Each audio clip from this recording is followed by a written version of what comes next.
question of how are food additives, how is the safety of food additives assessed is one that I have been asked many times.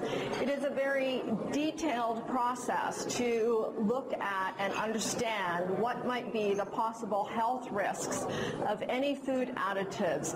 These must be considered and evaluated before the food additive is approved for use in any product in any area. So this requires many years of testing of the safety of that food additive in animals and understanding how the food additive enters the body, what happens to it in the body, and how do we get rid of it. And is there any adverse effects associated with the consumption of that food additive? Once we know that it is safe and there is no adverse effects in the animal, we will also test it in humans to make sure that how a human uses the food additive is the same as how our test animals used it, and thereby we know the animal data and the safety studies we did in the animals that are showing no adverse effects is also true for humans.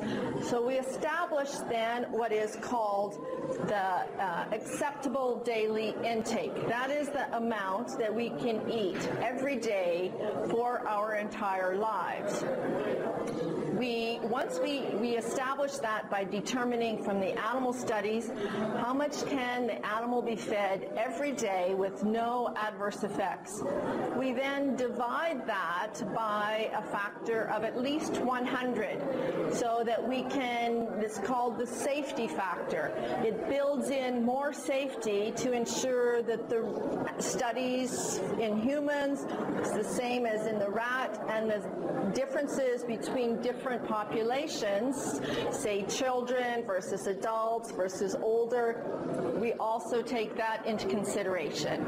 So for example, if we gave in the animal had 4,000 milligrams or every day and had no effect, we bring that down by 100, so then the acceptable daily intake for humans becomes only 40, and that's 40 milligrams per kilogram body weight. So it's the amount that you can consume depends on your body weight. The smaller the person, younger the less.